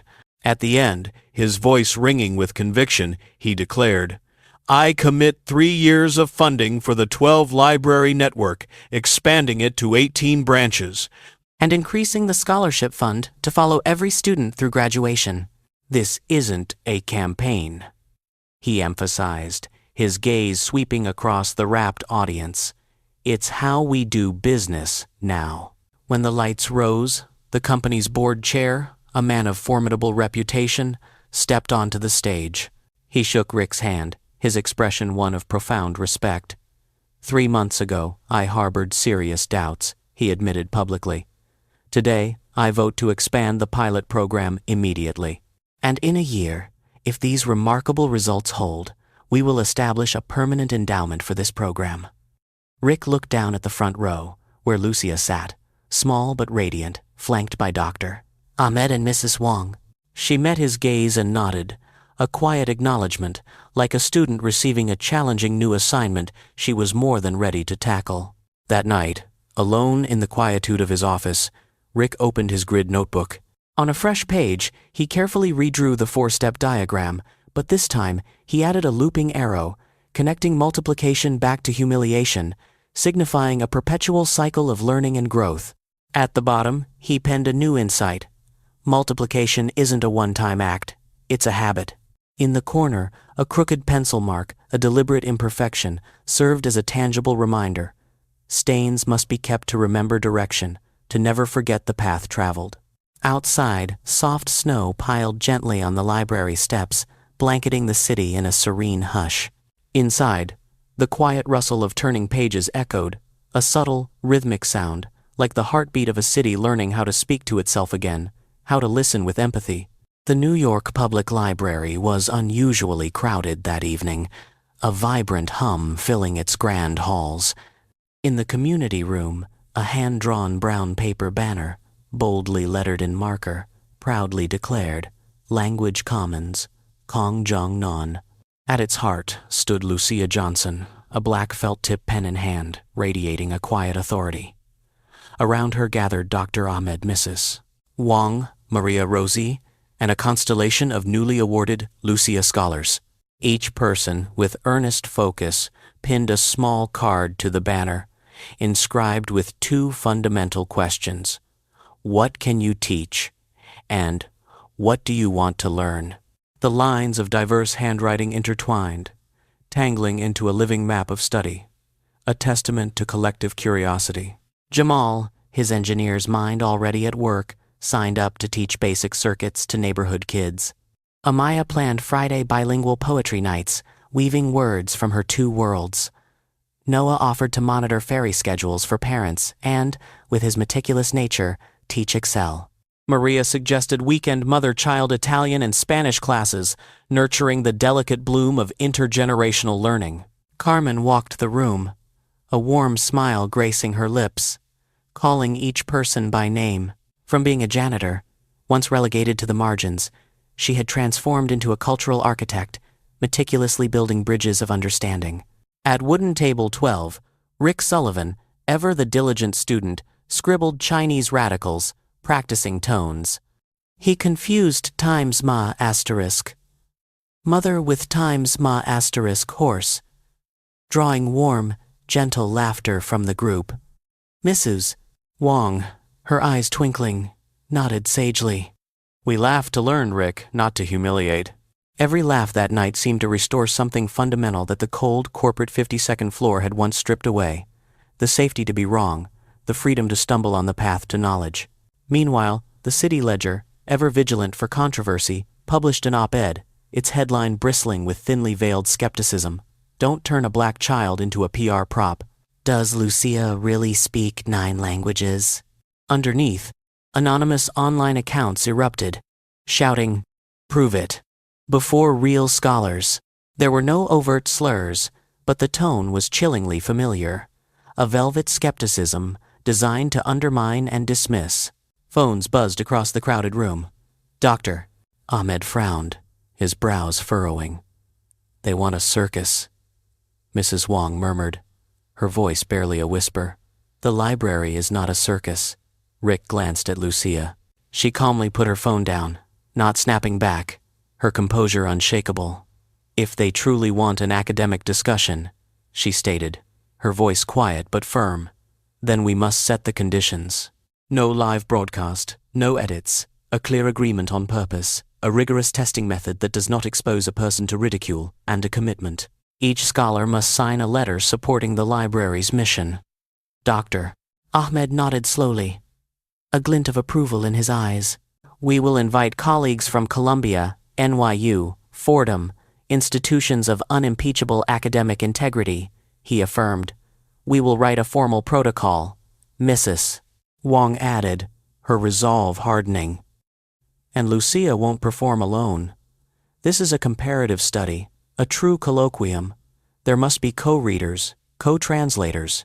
The next morning, the library director received a discreet letter, its polite words carrying a heavy weight. Some old donors, influential and conservative, warned against reconsidering the lending of space for what they termed a political show. The same day, the exclusive Summit Club, ever the purveyor of whispers, leaked a rumor. Sullivan, it claimed, was using a child to polish his image. Rick read it all, the insidious accusations and subtle threats, and said nothing. He simply brought the donor letter into the library boardroom, laying it carefully beside the handwritten venue request Lucia had submitted. The director sighed, his gaze moving between the formal letter and the child's earnest script. Our budget, Rick, depends heavily on these relationships, he conceded, the weight of his responsibility evident. But justice also needs money, Carmen interjected, her voice firm. The community will raise funds, Lucia added, her small hand resting protectively on her venue request. And Sullivan Tech, she concluded, looking directly at Rick. We'll cover the hall without a logo, without any corporate branding. That night, a special listening circle was convened. Lucia stood in the middle of the circle of chairs, her young face serene. I am not a wonder to be ticketed, she stated, her voice clear and unwavering. I will read if these conditions ensure that knowledge is not turned into a spectacle. If not, then no. A parent, her voice soft with concern, asked, Are you afraid, Lucia? Lucia offered a thin, almost imperceptible smile. I fear becoming a tool, she confessed. But language I love. Dr. Ahmed, recognizing the depth of her conviction, immediately scheduled an internal colloquium, extending invitations to 3 eminent scholars, Professor Kline, an expert in ancient Hebrew from Columbia, Dr. Farah, specializing in classical Arabic from NYU, and Associate Professor Romano, a master of medieval Latin from Fordham. They all accepted, drawn by the profound subject matter and their respect for the library's mission. The conditions were strict, closed to the press, with only an academic record, approved by all 3 scholars, to be published later. The city ledger, predictably, refused. Live stream or nothing. Mrs. Wong chuckled, a dry, knowing sound. Nothing then. Then, late one night, as Lucia and Carmen walked home, a dark, unfamiliar car slowed beside them. A window rolled down, and a sneering voice, laced with venom, spat out, If you're so smart, stay smart in your own house, little girl. Then it sped off into the darkness, its tail lights receding quickly. Carmen, her heart pounding, squeezed her daughter's hand tightly. Lucia, however, didn't chase the disappearing lights with her gaze. From her backpack, she calmly pulled out a stiff card on which she had written, in elegant script, Never turn knowledge into a circus. Read to lift others. Carmen looked at the words, her eyes softening, filled with a mixture of fear and immense pride. If you change your mind tomorrow, sweetie, she whispered, I'll still be proud. Lucia shook her head, her resolve unwavering. I set the conditions, Mama. They agreed. That's enough. The colloquium was set. Saturday, 10 a.m., Hall C of the library. Outside, a protest group, demanding transparency, had registered to gather. The library, ever the bastion of order, coordinated with the police to maintain peace. Rick, a silent sponsor, stood outside, his presence a quiet statement of support. He had signed a commitment to cover all security materials and even ASL interpretation. This is the House of Language, he told the director, his voice firm. The doors must stay open for everyone. The night before, Lucia sat alone at table 12, the manuscript open before her. She wasn't memorizing, she was revisiting the river she had crossed, tracing the familiar currents of ancient knowledge. In the margin, in her precise script, she wrote, "The real test isn't proving I'm good enough. It's proving this way of learning is open enough for anyone to walk." She folded the manuscript shut, turned off the lamp, plunging the table into soft darkness. From the tall window, Manhattan exhaled, a city of a million lights breathing quietly. Down on the street, the wind tapped gently against the signs, a soft rhythm. Above, morning was already slipping through the edge of the curtain, bringing with it both the harsh glare of suspicion and the warm glow of enduring love. Lucia was ready, not to defeat anyone, but simply to keep her promise, to read, in order to lift. The library opened early, a sense of quiet anticipation hanging in the air. The hallway leading to Hall C was lined with simple, powerful posters. "Language is a bridge," one declared. Another, "Say each other's names right." Outside, the protesters gathered, their signs stark and accusatory. "Live, or it's fake." Inside, in the hushed solemnity of Hall C, the three invited scholars quietly examined their copies of the manuscript, faded brown ink on brittle pages, their edges frayed like the edges of a cherished memory. At 10:02, Lucia stepped forward, without a microphone, dressed simply in a white shirt, black pants, and sneakers, a picture of unpretentious dignity. "I begin with thanks," she said, her voice clear and strong, "to Dr. Ahmed, to Mrs. Wong, to Maria, to the librarians who opened the rare books cabinet, and to my mother, who taught me patience." She then invited Professor Clene, Dr. Farah, and Associate Professor Romano to sit with her at a round table on the stage. "Today," she clarified, "is not a performance, but a co-reading, a shared exploration of knowledge." Section 1. Classical Chinese. Lucia read 4 lines, her pronunciation precise, her understanding evident. Mrs. Wong read alongside her, explaining the intricate rhythms and subtle allusions. Lucia then laid out 2 possible interpretations, articulating the nuances with scholarly grace. Professor Clene nodded, impressed, noting aloud, "The girl distinguishes well between classical and vernacular Chinese without confusing the references." Section 2. Classical Arabic. Lucia read a complex passage. Dr. Ahmed followed, explaining the stress patterns and morphology. Dr. Farah, probing deeper, asked about textual variance. Lucia, without hesitation, pointed to a faint ink mark on the manuscript, like an ancient editorial sign. Section 3. Sanskrit. Lucia stumbled for half a beat, a moment of human imperfection, then found the right times, Sandhi times, the rules governing the phonetic combination of words. Professor Romano smiled, tapping his pen lightly. "Correct," he affirmed. She continued, moving seamlessly through ancient Hebrew, Persian, and medieval Latin. Each section was read in tandem, meticulously explained, and then elegantly rendered into both English and Spanish, bridging ancient wisdom with contemporary understanding. At the back of the hall, Rick, who had initially held his breath in quiet tension, found himself forgetting the time, completely engrossed. In a corner, Carmen sat ramrod straight, quietly wiping tears from the corner of her eyes with the back of her hand. Tears not of hurt, but of pure, unadulterated admiration.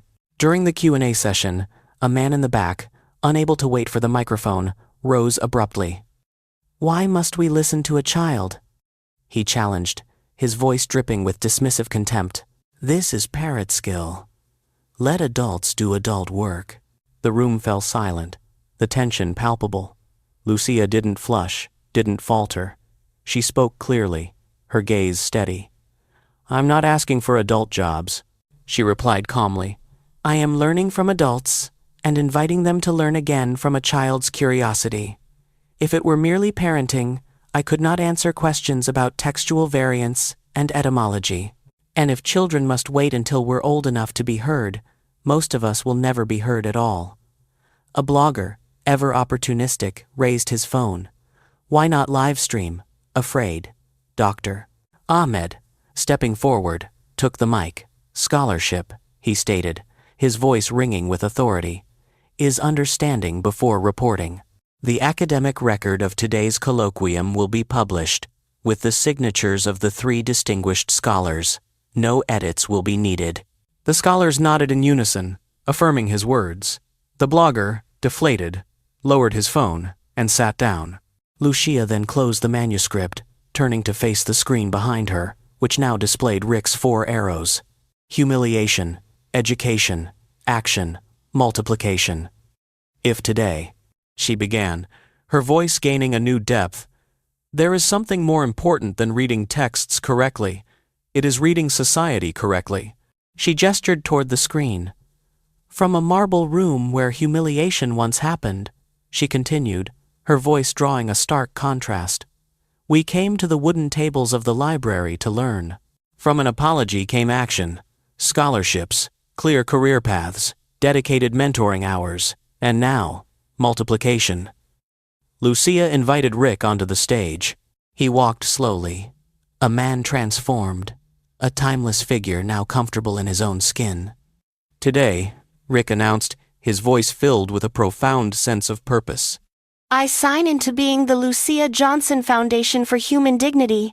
With $500 million US, entrusted to an independent board of librarians, community members, scholars, and frontline staff. Carmen Johnson will serve as its executive director. Dr. Ahmed will lead languages, Mrs. Wong will guide pedagogy, and Maria Rosie will connect families. No corporate logos will ever appear in its classrooms, only students' names. A stir swept through the guest seats. Bradley Carter, an old Summit Club friend, shot up, his face aghast. $500 million, Sullivan? You've lost your mind. Rick didn't counter with words. Instead, he produced the Foundation's charter, a meticulously drafted document. The fund, he explained calmly, is not owned by Sullivan Tech. Its clauses are locked, ensuring its independence. Its priorities are clear: frontline scholarships, community language programs, and service worker career ladders. The company's board chair stepped forward, adding his official imprimatur. The board has approved this as a personal commitment from Mr. Sullivan, he clarified. The firm itself is not paying. Bradley fell silent, sinking back into his seat, his protest muted by the sheer, unassailable fact of it. Lucia, however, showed no triumph. She returned to her final, most visionary condition. A foundation, she stated, will not truly live unless it is tied to an open ecosystem. I invite the 3 distinguished universities present here today to sign a memorandum of understanding with us. Community credit for library classes, professors crossing campus gates to teach here. The library reimagined as an open campus for all. The 3 scholars exchanged glances, a shared understanding passing between them, then nodded in agreement. They signed the document on stage, blue ink spreading like a new river connecting disparate worlds. Then, a man rose from the back of the hall, his voice thick with emotion. I'm the father of Chloe Green, he began, his gaze searching for Lucia, the girl who didn't win a scholarship. I was angry then, but today, I understand. Fairness is not a side door. It's a straight road, open to all. My child has resources. Many here have never had a chance. I volunteer 2 hours a week for mentoring. Beside him, Mark Green, the CFO, Chloe's father, spoke hoarsely, his voice raw with genuine emotion. And I apologize. I once wanted the side door. Now I ask only to help open the main door, wider, for everyone. The entire hall rose to its feet. There were no fireworks, no dramatic music, just the simple, powerful sound of shoes brushing the wooden floor as people from different walks of life moved closer, drawn together by a shared moment of profound understanding. The colloquium concluded with a spontaneous, flash class.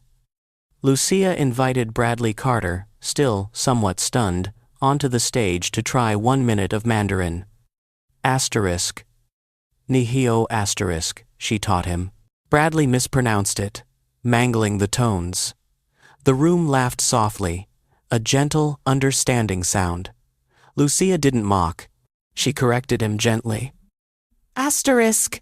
Niheo asterisk. Push the breath from your diaphragm. Bradley tried again, and this time he got it right. Applause rippled through the hall. It was a harmless moment, seemingly small, but enough to chip away one more brick of arrogance, one more barrier. Outside, the protest group, confronted by the genuine emotion and profound transformation within, had fallen quiet. One person still grumbled, but no one bothered to answer. Carmen led Lucia past them, listening to the wind through the trees, a sound like pages turning in a vast, unseen book. Tired? She asked, her voice soft with motherly concern. Tired, but worth it. Lucia smiled, a hint of childlike mischief in her eyes. Tomorrow, I still have a vocab test with Dr. Ahmed. They both laughed, the most ordinary, unburdened laugh of the entire day. That night, on the 52nd floor, now cleared of its $1,000,000 paintings, Rick signed the final asset transfer document, officially committing the $500 million to the foundation. Beside him, Carmen meticulously reviewed new personnel policies, living wages, radical transparency, community-based evaluation systems. Dr. Ahmed, his pen flying, drafted language as empowerment curricula. Mrs. Wong outlined pedagogy without shame. Celebrating diverse learning styles, Maria Rosie began building the framework for the Mother-Child Learning Club, a testament to intergenerational education. At the table's edge, Lucia, with her precise script, etched 3 indelible rules into her notebook. Call names right. Listen responsibly. Empower to multiply. Before turning out the lights, Rick opened his grid notebook one last time. On a fresh page, he wrote, "Today, no one won. Knowledge won. The library won. And the children, even those yet to be born, won." He closed the notebook, a sense of profound peace settling over him, knowing that the story of Sullivan Tech and of New York itself had finally begun its true, hopeful chapter. The quiet victory of the child once dismissed within him now echoed, absolute and clear. Rick finally laid the pen down, the cool metal a grounding weight against his palm, a symbolic surrender to a new path. Beyond the window, the restless city seemed to draw a deep, collective breath, its frenetic pulse softening, almost as if sensing a profound shift in one of its towering, silent monuments. In that deliberate exhale, he felt the turning of countless unseen pages, the quiet unraveling of old assumptions, the murmur of heartfelt apologies offered and received, the tentative pronunciation of greetings in a new, more empathetic tongue, and a solemn promise, sealed not with grand declarations, but with the humble blue ink of commitment. Tomorrow, the true work of multiplication would not just begin, it would flourish, expanding beyond numbers to encompass dignity and connection. And the faint, almost ethereal stain on the lobby's once defaced poster, intentionally preserved beneath its protective glass, would stand as a daily stark reminder to all who passed. Dignity was not a singular declaration made in a moment of crisis, but a complex, nuanced sentence, requiring diligent and correct interpretation every single day. Just 1 month following the transformative colloquium, the 52nd floor had shed its former identity as a sterile museum of cold, unforgiving stone. The imposing black granite table, a relic of unyielding power dynamics, was gone, replaced by a warm, inviting round wooden one, its surface softened by time and human touch. The walls, once bare or adorned with abstract, impersonal art, now proudly displayed vivid photographs of real, breathing people, capturing them in moments of authentic engagement. Dr. Ahmed, his face alight with passion, gesturing with chalk before a whiteboard. Mrs. Wong, nestled comfortably among towering shelves of books, a quiet guardian of knowledge. Maria Rosie, her gentle hand guiding the lively mother-child class. Amaya, lost in the lyrical world of poetry. Jamal, his eyes bright with invention, tinkering beside his intricately designed robot. And Noah, a shy, sweet smile gracing his lips as he gazed at the whimsical ferry dock. A small, imaginative space designed for quiet contemplation. At the main entrance, a small, unassuming sign now hung, its message simple yet profound. No side door. It was an unambiguous declaration of transparency, a commitment that every entry point would be the main entrance, no shortcuts, no hidden pathways for the privileged. Carmen Johnson, her presence radiating an understated authority, entered the new meeting room, not with a flourish of technology, but with a meticulously crafted 90-day program. There were no flashy 50-slide PowerPoint presentations. Instead, she laid out the blueprint for change in plain, accessible words, each one carrying the weight of experience. Weeks 1 to 2. Using the right names is mandatory. This wasn't just a formality. It was foundational. Name tags would now prominently feature preferred names, and email, Slack profiles would be updated with meticulous care. Weeks 3 to 6. Mandatory listening circles for managers. These weren't optional therapy sessions, but crucial skill building. 12 people per session, arranged in a deliberate court round, fostering direct eye contact and shared vulnerability. The rules were simple, firm, and non-negotiable. No interruptions, no excuses for not fully engaging. Weeks 7 to 12. Career paths for service staff. A revolutionary concept, offering clear trajectories from cleaner to safety and operations associate, with evening library classes not just encouraged but actively counted in development records. Alongside this, an ongoing one-to-one mentoring program between employees and scholarship students, 60 minutes per week, forging connections across the organization and the community. Rick, the CFO, found himself diligently taking notes, a familiar act, but imbued now with unfamiliar gravity. Across from him, Mark Green sat unusually quietly, his usual restless energy subdued. He placed a single sheet of paper in front of him, its contents stark.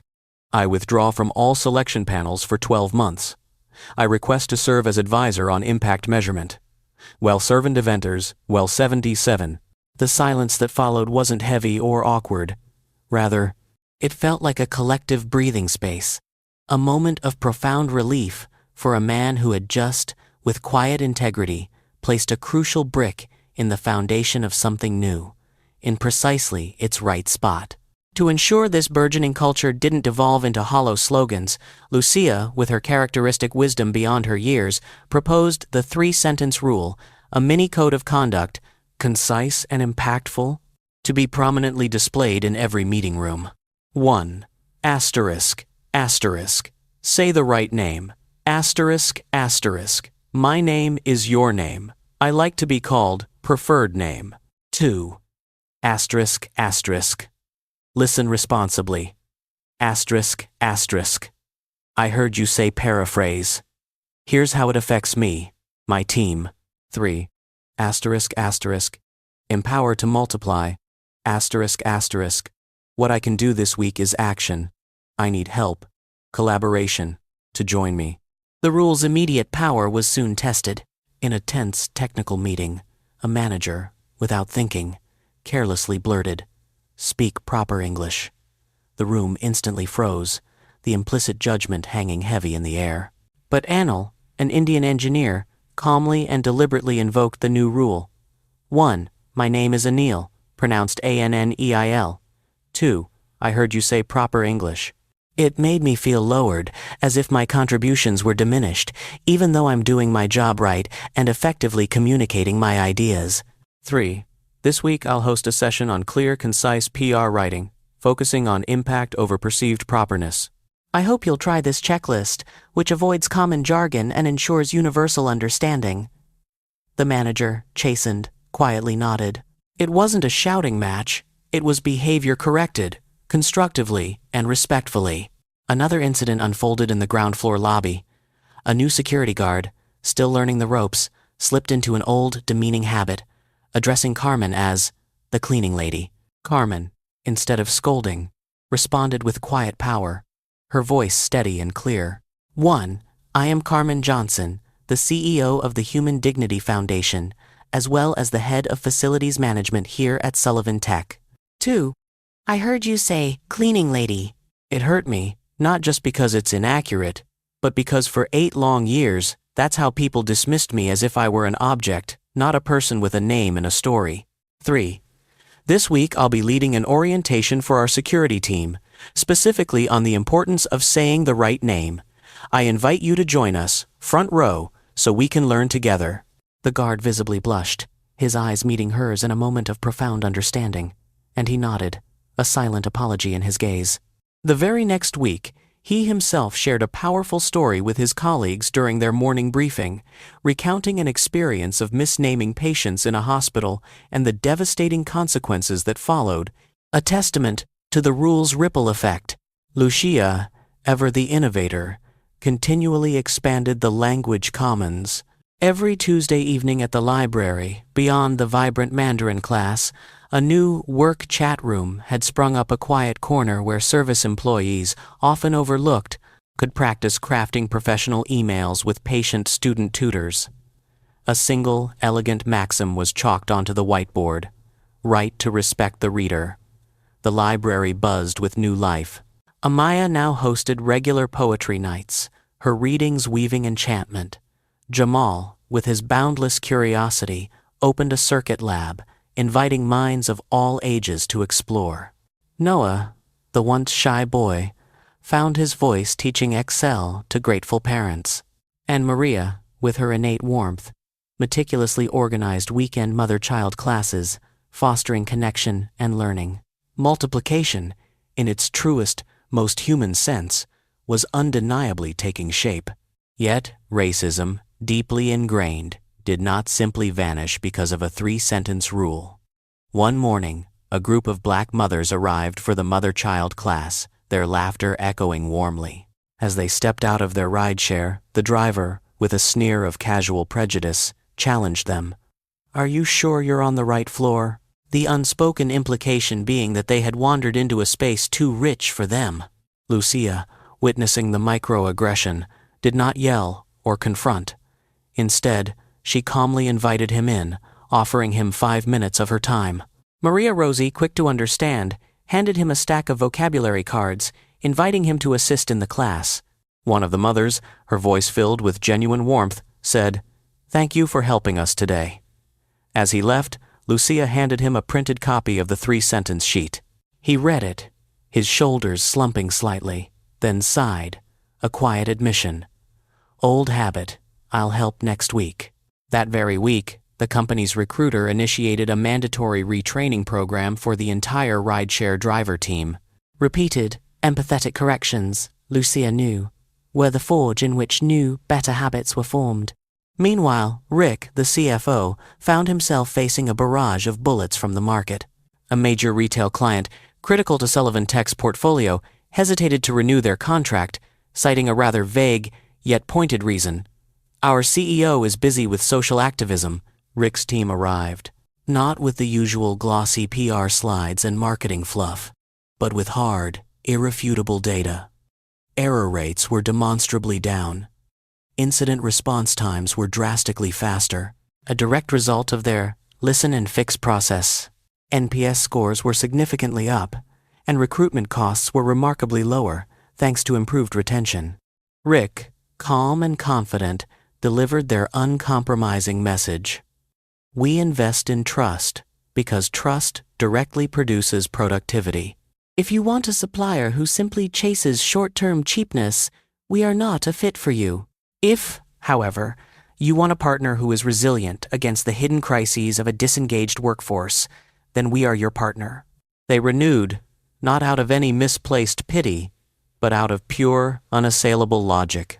The roundtable policy was now rigorously enforced. Every meeting, without exception, featured circle seating, eliminating the hierarchical barrier of a podium. Each session concluded with 3 mandatory written commitments, directly tied to the 3-sentence rule. Some scoffed at first, finding the new protocol cumbersome, but just 3 weeks later, the data was undeniable. Average meeting time had dropped by an astonishing 18%, and the backlog of unresolved tasks was down by 25%. Mark Green, observing the transformation, chuckled, a genuine sound of satisfaction. When we call things by their right names, he observed, work simply moves faster. Another incident, more insidious, arose when a meme was leaked on Slack, an edited picture mocking Lucia, emblazoned with the caption, "Prodigy for hire by the hour." It wasn't overtly obscene, but its undercurrent was subtly toxic. The source was traced to an intern. Under the new code, discipline wasn't punitive. It came with a clear path to repair.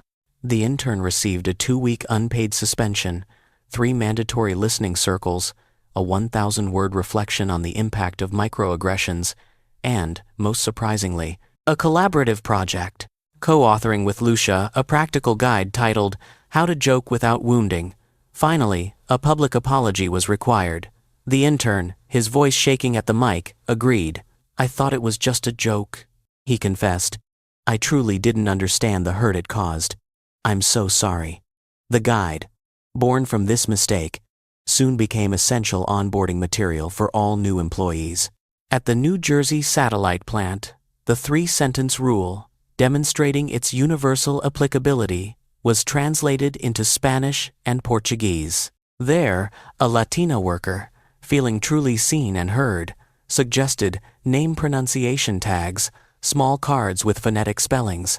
Just 3 weeks later, mispronunciations plummeted, and survey scores for "I feel seen" soared. Carmen, ever practical, summed it up perfectly.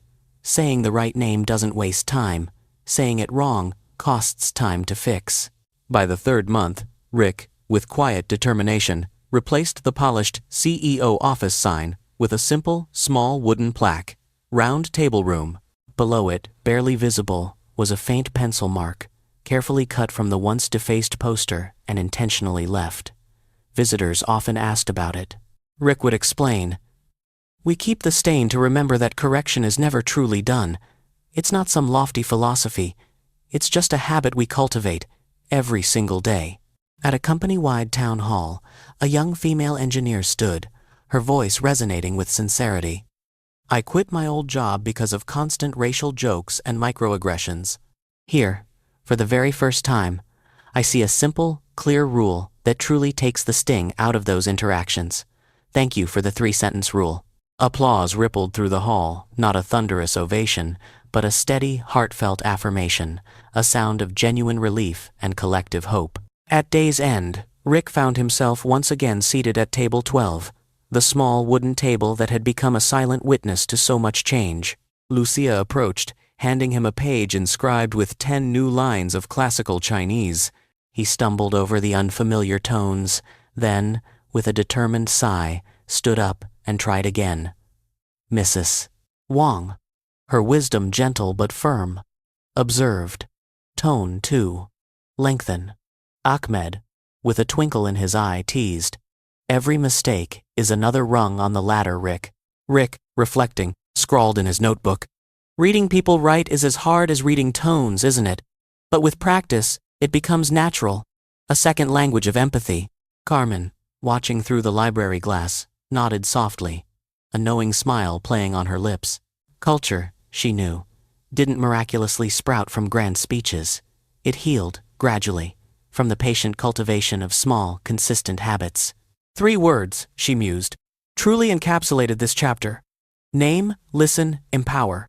As it turned out, those were also the 3 fundamental tones required to truly read a company, and indeed, a society, correctly.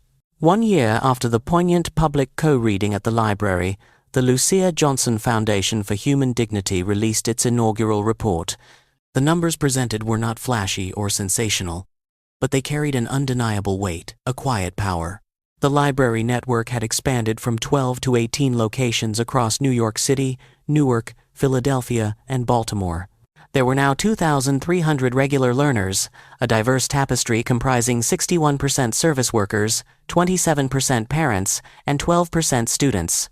Scholarships had more than doubled, from 150 to 310, with an impressive 88% of recipients maintaining a high GPA, and 100% diligently fulfilling their 10 hours per month of community giveback. At Sullivan Tech itself, the internal impact was equally compelling. Service staff turnover was down by a remarkable 38%. Safety incidents had decreased by 41%. The internal NPS had surged by a significant 15 points, and walk-in applicants had doubled, drawn by the company's newfound reputation. Rick stood backstage at the majestic New York Public Library Central Auditorium, adjusting his mic, a tremor of emotion beneath his practiced calm. On stage, the first graduation ceremony of the Service to Operations career pathway was about to begin. 23 employees, once primarily holding mops and cleaning supplies, were now about to receive their Safety and Operations Associate certificates. A Dominican father, his eyes glistening with unshed tears, choked up as he whispered, "For the first time, my daughter will see my name on a diploma, not just on a uniform." The entire hall rose to its feet in a wave of shared pride.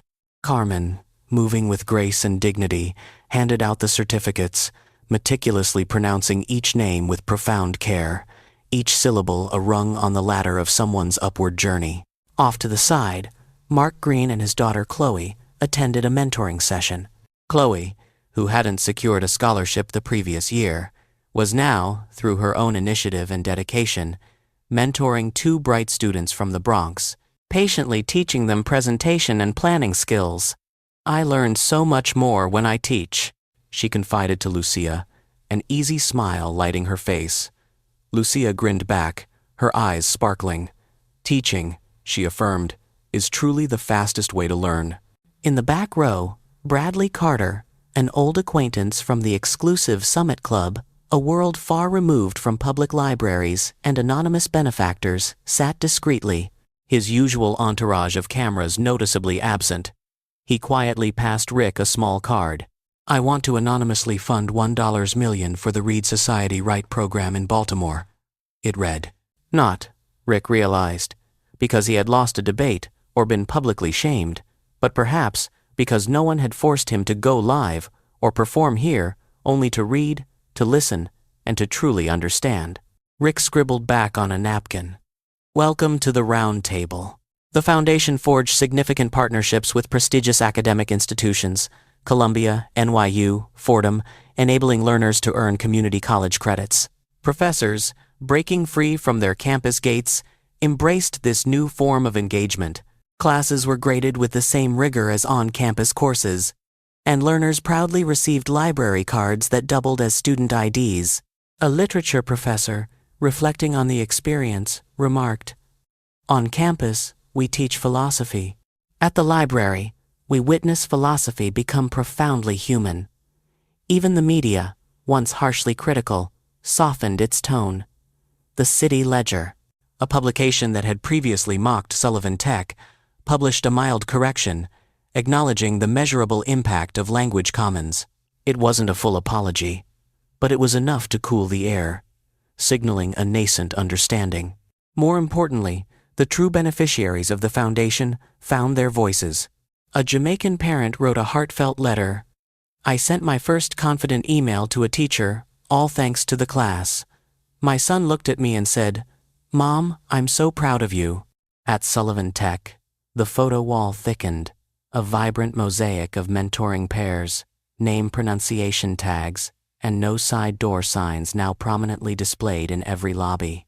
The 3-sentence rule had been translated into 7 different languages, spreading organically. A small supplier in Newark, inspired by the success, voluntarily adopted it.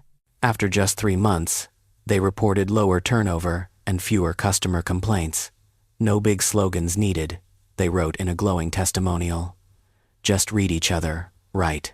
Lucia had now turned 13. She still attended public school, still carried her worn backpack to Tuesday nights at the library, and still, with gentle persistence, corrected Rick's Chinese tones. When a reporter, intrigued by her story, asked, "Who do you want to become?" she answered with clarity and purpose, "I want to become someone who gets the work done, whatever the title." "Names matter," she added, her gaze steady. "When they are used to respect, not when they are used to build walls." One quiet afternoon, Rick brought Lucia and Carmen to the 52nd floor, now affectionately known as the Round Table Room, to finalize a pivotal moment, signing over the major operational powers of the foundation to its newly independent board. I'm stepping down as foundation chair, Rick announced, his voice devoid of ego. Carmen becomes CEO. And the board, he emphasized, can even override my proposals. Carmen looked squarely at him, a glint of respect in her eyes. And you, she asked. You will still sit at the round table each week, as a member. Rick nodded, a faint smile playing on his lips. Letting go, he realized, was perhaps the hardest, most profound lesson of all. Before the official signing, Lucia, ever mindful of symbolism, asked to rehang one particular artifact, the once defaced poster, now beautifully framed, bearing the inscription, "Defaced, repaired, stain kept to remember." Next to it, her own handwritten copy of the 3-sentence rule was displayed. At the signing, she read them briefly, her young voice resonating with ancient wisdom. 1. Say each other's names. That is the front door. 2. Listen responsibly. That is the bridge. 3. Empower to multiply. That is the long road. Whoever walks these 3 points will reach one another. That night, the auditorium filled to capacity for the first scholarship graduation ceremony. There were no fireworks, no extravagant fanfare, only the warm, gentle glow of yellow light. Rick gave a short speech, a distillation of his journey, honed and trimmed at Lucia's insistence. I once misread the tones of life, he confessed, his voice humble. I thought wealth meant right, power meant wise. But a black girl in a library taught me that reading people right, truly seeing and understanding them, is the beginning of all wisdom. Thank you to my teachers, Carmen, Lucia, Ahmed, Wong, Maria, and thank you, he added, his gaze sweeping the room, to the mistakes that forced me to relearn. After the program, a group of eager scholars pulled Lucia aside, their eyes bright with ambition. We want to bring language commons to Detroit, they declared. Lucia, ever practical, didn't offer loose promises.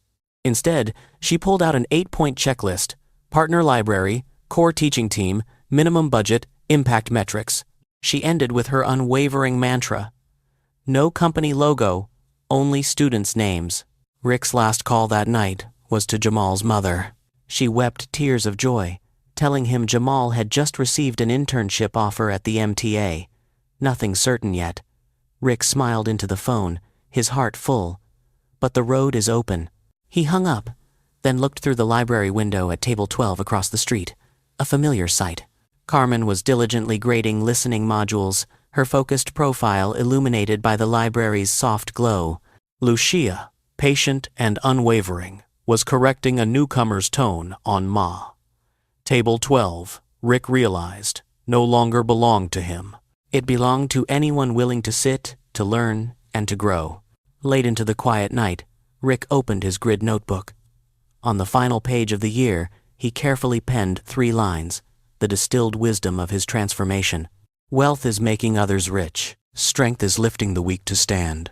Wisdom is knowing you were once blind and keeping the stain to remember. He closed the notebook. Manhattan quieted, the wind gently pushing clouds across the face of the moon. In the hushed library hall, staff cleared chairs, wiping down the polished floor. A young worker paused at the framed poster. Defaced, repaired, stain kept to remember, snapped a photo, and sent it to his mother with a simple, profound message.